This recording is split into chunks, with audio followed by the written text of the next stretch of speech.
Hello. अरे मेरे phone से किसी का फोन क्यों नहीं लगा? हेलो। अगर आपने अपना फोन ईएमआई पर लिया है तो आप ये वीडियो छोड़ नहीं सकते, वरना आपका नुकसान हो जाएगा। हो सकता है कि आपका फोन अपने आप लॉक हो जाए, आप उससे कोई कॉल ही ना कर पाएं, आप उसका इस्तेमाल ही ना कर पाएं। नमस्कार, मेरा नाम है गौरव अग्रवाल और मेरी ये बात बहुत ध्यान से सुनिए। भारतीय रिजर्व बैंक यानी आरबीआई ने इंडस्ट्री की भारी डिमांड पर ईएमआई पर खरीदे गए मोबाइल फोन, टैबलेट्स और लैपटॉप को लॉक करने की इजाजत दे दी। लेकिन पैनिक मत होइए, इसके कई चरण हैं। ये लॉक क्यों होगा, आराम से समझिए, फिर किसी निष्कर्ष पर आप पहुंचिए। पहले खबर देखिए। अगर आपने कोई फोन, टैबलेट या लैपटॉप लोन पर लिया है, उसकी ईएमआई बनवाई है, ईएमआई भर रहे हैं, तो जरा सावधान हो जाइए। अगर आपने किसी महीने ईएमआई नहीं चुकाई, आपका लोन डिफॉल्ट हो गया, तो फिर बैंक या लोन देने वाली कंपनी अपना लोन रिकवर करने के लिए आपके फोन को लॉक कर सकती है, पार्शियल। क्या है वो तरीका, आइए आपको बताता हूं। नए नियमों के तहत लोन लेने वाले को नोटिस दिए जाने और ईएमआई डिफॉल्ट होने के कम से कम 30 दिन बाद तक बैंक फोन लॉक नहीं कर सकती। 30 से 60 दिनों के बीच बैंक पार्शियली फोन पर लॉक लगा सकते हैं, लेकिन इस अवधि के दौरान आउटगोइंग कॉल ब्लॉक नहीं की जा सकती। लेकिन हां, अगर 60 दिन से ज्यादा हुआ तो आपके फोन, आपके लैपटॉप और आपके टैबलेट को पूरी तरह से लॉक किया जा सकता है।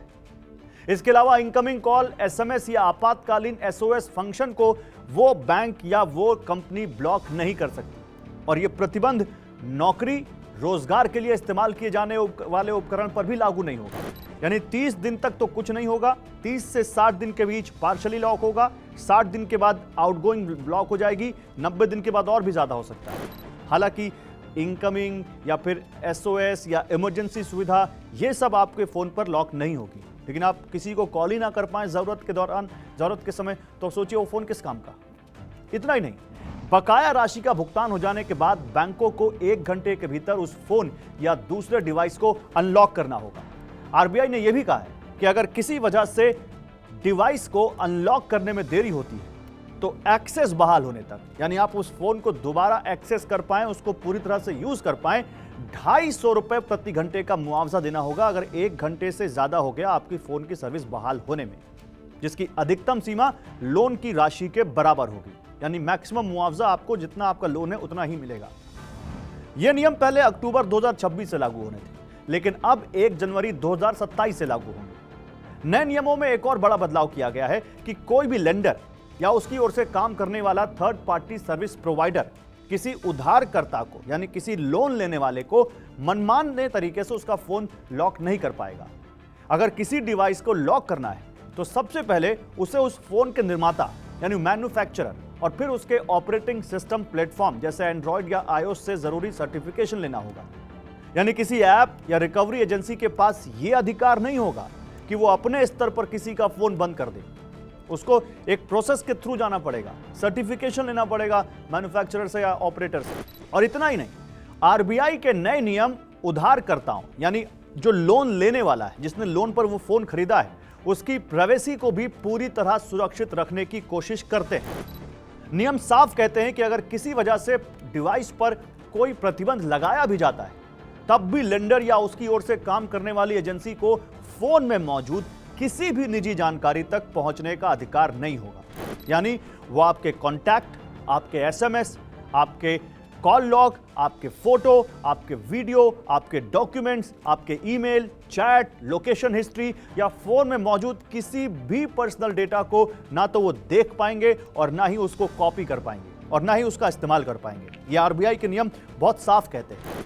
यह पूरी जानकारी यूजर की निजी संपत्ति मानी जाएगी और उस पर लेंडर का यानी लोन देने वाले का कोई अधिकार नहीं होगा।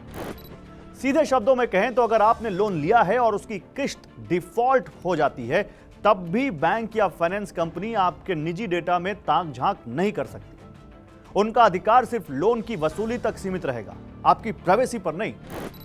आरबीआई का उद्देश्य यही है कि डिजिटल लोन रिकवरी के नाम पर किसी उधारकर्ता के मौलिक अधिकारों और उसकी निजी जानकारी का दुरुपयोग ना हो। इसके लिए बैंकों को रिकवरी से जुड़ी हर फोन कॉल की रिकॉर्डिंग करनी होगी और इन रिकॉर्ड्स को कम से कम 6 महीने तक सुरक्षित रखना होगा। इतना ही नहीं, हर कॉल की शुरुआत में उधारकर्ता को यह भी बताना होगा कि उसकी बातचीत रिकॉर्ड की जा रही है। इसका मकसद यह सुनिश्चित करना है कि रिकवरी की प्रक्रिया पूरी तरह पारदर्शी रहे और बाद में किसी भी तरह की विवाद की स्थिति में सबूत हो कि जो लेंडर कह रहा है, जो लोन लेने वाला कह रहा है, वो किसकी बात में सच्चाई है, क्या प्रोसेस के जरिए यह सब किया गया है या नहीं किया गया है। आरबीआई ने यह भी साफ कर दिया है कि रिकवरी एजेंट्स के लिए बनाए जाने वाले टारगेट या इंसेंटिव ऐसे नहीं होने चाहिए जो उन्हें उधारकर्ताओं के साथ धमकी, दबाव या बदसलूकी करने के लिए प्रेरित करें। यानी अब सिर्फ ज्यादा रिकवरी के आधार पर एजेंट्स को इनाम देने की व्यवस्था पर भी नजर रखी जाएगी। इसके अलावा हर बैंक और एनबीएफसी को रिकवरी से जुड़ी शिकायतों के लिए एक अलग से ग्रीवांस रिड्रेसल मैकेनिज्म बनाना होगा। हर लोन, दस्तावेज, नोटिस और रिकवरी से जुड़े हर तरह के कम्युनिकेशन में, चाहे वो लेटर हो, ईमेल हो, कुछ भी हो, उसमें शिकायत निवारण अधिकारी यानी ग्रीवांस रिड्रेसल ऑफिसर का नाम और संपर्क विवरण यानी उसके contact, mobile number, email ID देना अनिवार्य होगा, ताकि अगर किसी लोन लेने वाले को रिकवरी प्रक्रिया में कोई परेशानी हो तो वो सीधे बैंक से शिकायत कर सके, उस अधिकारी को संपर्क कर सके। यानी अब बैंक ये कहकर अपनी जिम्मेदारी से नहीं बच सकते कि रिकवरी किसी थर्ड पार्टी एजेंसी की थी, उसके रिकवरी एजेंट ने कोई बदसलूकी की। अगर रिकवरी एजेंट कोई नियम तोड़ता है तो उसकी पूरी जवाबदेही बैंक या फाइनेंस कंपनी की भी मानी जाएगी। एक बात, ईएमआई पर खरीदे गए फोन को रिमोटली लॉक करने की तकनीक कई देशों में पहले से इस्तेमाल हो रही है। केनिया में ग्राहक ईएमआई नहीं भरता है तो फोन की कार्यक्षमता वहां भी सीमित कर दी जाती है। कुछ वहां के उसके फोन के फीचर्स लिमिटेड कर दिए जाते हैं और भुगतान होते ही फोन दोबारा चालू हो जाता है। मेक्सिको में पे जॉय जैसी कंपनी 2015 से तकनीक इस्तेमाल कर रही है। ईएमआई डिफॉल्ट होने पर फोन लॉक किया जा सकता है और भुगतान के बाद अनलॉक हो जाता है। लैटिन अमेरिका में भी पे जॉय और दूसरी कंपनियां इन देशों में ये मॉडल चला रही हैं। जैसा मैक्सिको मैंने आपको बताया ही, कोलंबिया, ग्वाटेमाला, ब्राजील और अफ्रीका के कुछ देशों में भी ये नियम लागू है। सवाल है कि आरबीआई को नए नियम लाने की जरूरत क्यों पड़ी। दरअसल पिछले कुछ वर्षों में भारत में रिटेल लोन का बाजार बहुत तेजी से बढ़ा है, खासकर डिजिटल लोन, बिना गारंटी वाले पर्सनल लोन, बाय नाउ पे लेटर जैसी सेवाओं और स्मार्टफोन और दूसरे इलेक्ट्रॉनिक सामान खरीदने के लिए मिलने वाले आसान फाइनेंस ने करोड़ों लोगों के लिए लोन लेना बेहद आसान बना दिया है। लेकिन लोन का दायरा जितनी तेजी से बढ़ा है, उससे जुड़ी शिकायतें भी उतनी ही तेजी से बढ़ने लगी। इंडस्ट्री डेटा को देखें तो कुछ अलार्मिंग जानकारी मिलती है। कंज्यूमर ड्यूरेबल लोन्स, जिसमें मोबाइल, लैपटॉप, टीवी, फ्रिज शामिल है, का बकाया पोर्टफोलियो FY25 में यानी वित्त वर्ष 2025 में लगभग 1,60,000 करोड़ रुपए था। इंडस्ट्री के मुताबिक स्मार्टफोन इन कंज्यूमर ड्यूरेबल लोन्स का लगभग 25% हिस्सा है, यानी 1,60,000 करोड़ में आप समझ लीजिए स्मार्टफोन फाइनेंसिंग का आकार करीब 40,000 करोड़ बैठता है। भारत में हर 3 में से एक स्मार्टफोन ईएमआई या फाइनेंस पर खरीदा जा रहा है।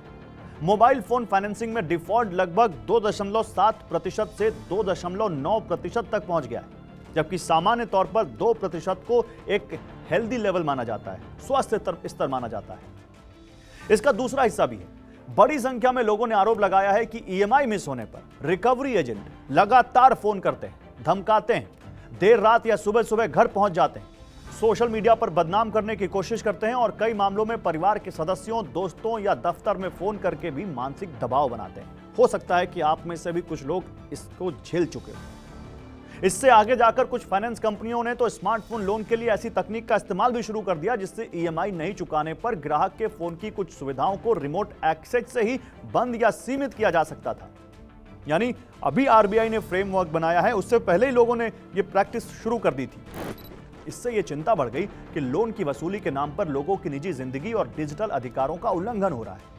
इन्हीं बढ़ती शिकायतों और तकनीक के संभावित दुरुपयोग को देखते हुए आरबीआई ने ये नए दिशा निर्देश जारी किए।